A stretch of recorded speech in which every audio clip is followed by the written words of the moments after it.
Movie की starting में हमें एक लड़का दिखाया जाता है जिसका नाम सैम होता है और वो एक अपार्टमेंट में जाता है जहाँ पर उसकी एक्स गर्लफ्रेंड की पार्टी चल रही होती है जिसका नाम फैनी होता है। फैनी ने अपने नए बॉयफ्रेंड मैथ्यू के लिए पार्टी रखी हुई थी। सैम एक सिंगर होता है और वो अपने कुछ टेप अपनी गर्लफ्रेंड के घर भूल गया था। सैम उसी घर में जाता है और फैनी से पूछता है कि मेरी टेप्स कहाँ रखी हुई है। तभी फैनी का बॉयफ्रेंड वहाँ होता है और वो सैम के साथ उसे देखता है। सैम अपने टेप्स के बारे में फैनी से पूछता है, जहाँ पर फैनी का बॉयफ्रेंड भी सुन रहा था और वो उसके करीब होता है। ये देखकर सैम को बहुत ही बुरा लगता है। तभी सैम फैनी से बोलता है कि मुझे बस मेरी टेप्स दे दो, मैं यहाँ से चला जाऊंगा। जिस पर फैनी उसको वेट करने के लिए बोलती है और वो अपने फ्रेंड्स के साथ बातें करने लगती है और फैनी वहाँ से ऐसे चली जाती है जैसे कि सैम को जानती ही नहीं थी और उसकी कोई वैल्यू नहीं करती है। सैम फैनी का वेट करता है लेकिन फैनी वहाँ पर आती नहीं है। उसके बाद सैम सोचता है कि मैं ही फैनी के पास चला जाता हूँ और पूछ लेता हूँ। तो जैसे ही सैम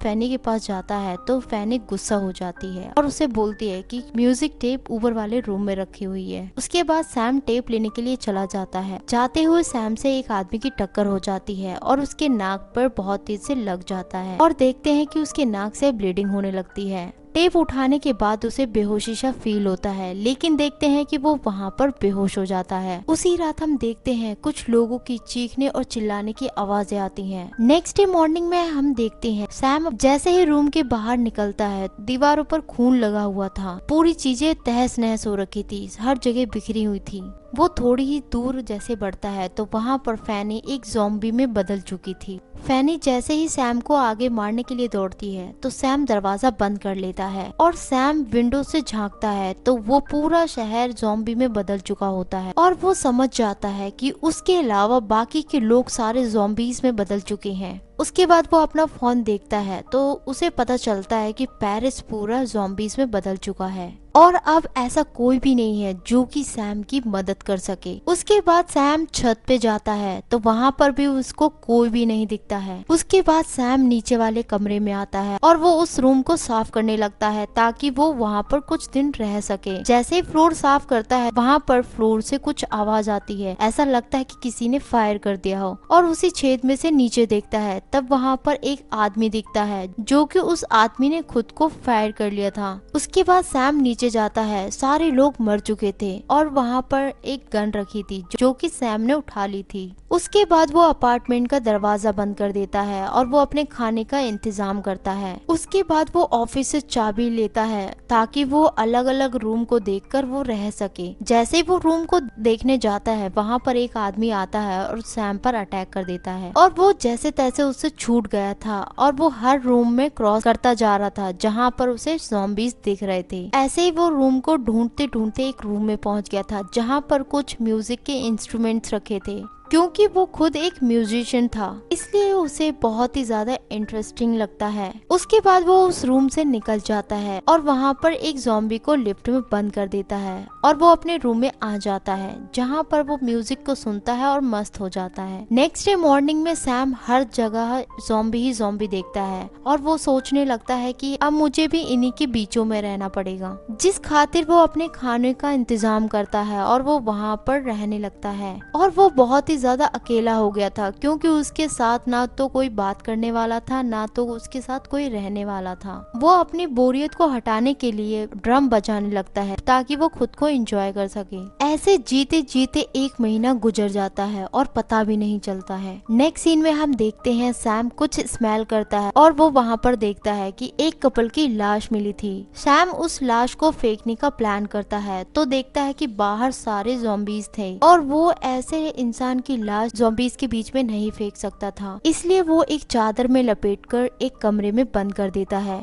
ताकि उससे बदबू ना आए। ऐसे ही बहुत दिन बीत जाते हैं और सैम का अकेलापन उस पर हावी होने लगता है। उसे धीरे धीरे दौरे पड़ने लगे थे और वो ऐसे ऐसे इमेजिनेशन करने लगा था कि खुद को हानि पहुंचाने लगा था और उसके अपार्टमेंट का पानी भी खत्म हो चुका था और वो हमेशा बारिश का वेट करता था ताकि खुद के यूज के लिए वो पानी इकट्ठा कर सके। सैम अपार्टमेंट में 2-3 महीनों से फंसा था। अब अपार्टमेंट ही उसके लिए सब कुछ था। सैम ने जिस ज़ॉम्बी को लिफ्ट लिफ्ट में बंद किया था उससे बात करने लगता है और अब उससे दोस्ती भी हो जाती है। फिर कुछ देर बाद वो डेली का काम ज़ॉम्बी पर कलर फेंकना शुरू कर देता था। फिर उसी बीच उसे एक बिल्ली दिखती है, अपने पास लेने का डिसाइड करता है और वो सोचता है कि बिल्ली इन ज़ॉम्बी से बच सके और उसके साथ में कोई रह सके। लेकिन जैसे ही बिल्ली को पकड़ने के लिए जाता है तो बिल्ली उससे दूर भागकर ज़ॉम्बी के पास चली जाती है। वहाँ पर बहुत सारे ज़ॉम्बीज थे जो कि सैम उनको देखकर भागने लगता है। तभी सैम एक गाड़ी में छुप जाता है, लेकिन ज़ॉम्बी उसका पीछा नहीं छोड़ते हैं, उस पर अटैक करना शुरू कर देते हैं। जैसे तैसे सैम खुद की जान बचाते हुए अपने रूम में वापस आ जाता है।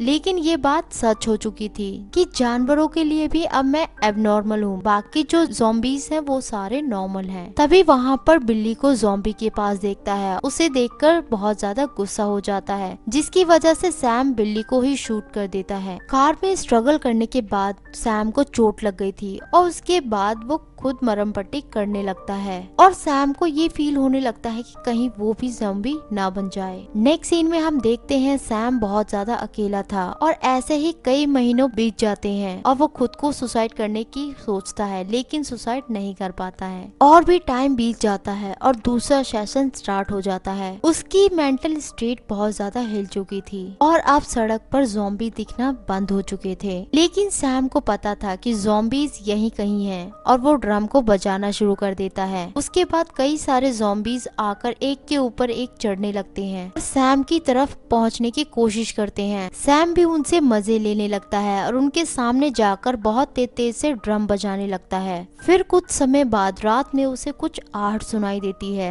वो बहुत ज्यादा डर जाता है और उसके बाद वो दरवाजे पर शूट कर देता है। तभी सैम दरवाजे के पास जाकर देखता है एक नॉर्मल लड़की को गोली लग गई थी जिसका नाम सारा होता है। सैम को बहुत ज्यादा पछतावा होता है और वो अपने रूम में ले आता है और उसकी गोली निकालकर उसका इलाज करता है। नेक्स्ट डे मॉर्निंग में सारा ठीक हो जाती है और वो दोनों आपस में बात करते हैं, जिसमें सारा बताती है कि मेरे जैसे और भी सर्वाइवर्स हैं जो कि ऐसे ही छुपे रहते हैं और हमें उन सबको ढूंढना चाहिए ताकि हम उनकी मदद कर सके। और सैम ये देखकर बहुत ज्यादा खुश हो जाता है क्योंकि उसको एक साथी मिल चुका था जो कि उसके साथ बातें कर सके, खेल सके और अपनी बातों को शेयर कर सके। तभी सैम उस ज़ॉम्बी से पूछता है कि तुम्हें सारा कैसी लगती है। वो ज़ॉम्बी बहुत ही ज्यादा चौंक जाता है और ऐसा लगता है कि उससे क्या पूछ लिया है। फिर थोड़ी देर बाद सैम सारा के लिए खाना लेने जाता है और वो उस रूम में जाता है जहाँ पर ज़ॉम्बीज को बंद कर दिया था। सैम उनको शूट करके वहाँ से खाना ले लेता है, लेकिन सैम को वहाँ पर सारा नहीं दिखाई देती है। सैम ये देखकर बहुत ज्यादा घबरा जाता है और घबराहट में ही छत के ऊपर जाता है जहाँ पर फाइनली सारा उसे मिल जाती है। तभी सारा सैम को इस अपार्टमेंट से निकलने के लिए बोलती है और उससे बोलती है कि बाकी अपार्टमेंट्स में भी तुम्हारे जैसे ही सर्वाइवर होंगे जिसके साथ मिलकर अपनी लाइफ को अच्छे से बिता सकते हो। लेकिन सैम बोलता है कि हम यहाँ पर अच्छे भले और सुरक्षित हैं और हमारे पास कई महीनों का खाना भी है और ज़ॉम्बीज भी हमारा कुछ नहीं बिगाड़ सकते हैं। लेकिन सारा बोलती है कि अगर तुम ज़ॉम्बीज से बच भी गए तो अकेलापन हमारी जान खुद ही ले लेगा। ऐसे ही दोनों में बहस हो जाती है और माहौल बहुत ही ज्यादा गर्म हो जाता है। उसके बाद सारा वहाँ से गुस्से में चली जाती है। उसके बाद सैम को रियलाइज होता है कि उसने ये क्या कर दिया है, इसलिए उसको मनाने के लिए तुरंत उसके पीछे जाता है और दरवाजा खोलने के लिए बोलता है। थोड़ी देर वेट करने के बाद सारा दरवाजा नहीं खोलती है और उसके बाद सैम अपने रूम में वापस आ जाता है तो देखते हैं कि सारा वहाँ पर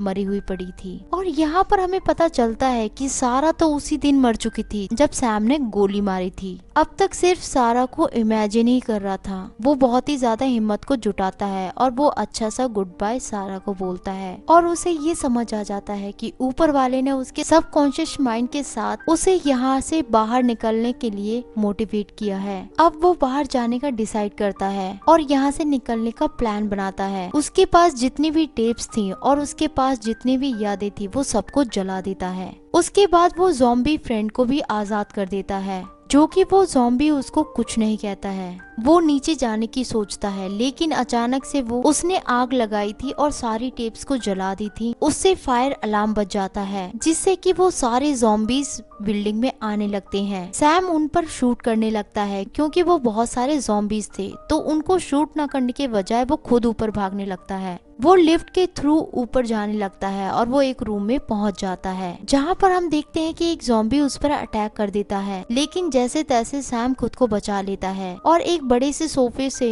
ज़ॉम्बी को दबा देता है, जिससे कि वो ज़ॉम्बी उठ नहीं पाता है। नेक्स्ट सीन में हम देखते हैं फाइनली वो छत पर पहुंच जाता है और रस्सी की मदद से वो दूसरी बिल्डिंग पर रस्सी बांध देता है और वो उस रस्सी की मदद से टार्जन की तरह दूसरी बिल्डिंग पर पहुंच जाता है। उसे वहां पर चोट तो लग जाती है, लेकिन फाइनली वो अपनी बिल्डिंग से निकल चुका था और वापस होश में आकर वो बिल्डिंग की छत पर चढ़ जाता है, जहां पर सैम को कुछ सर्वाइवर्स की आवाजें सुनाई देती है और उसे कुछ राहत मिलती है और इसी के साथ ये मूवी एंड हो जाती है।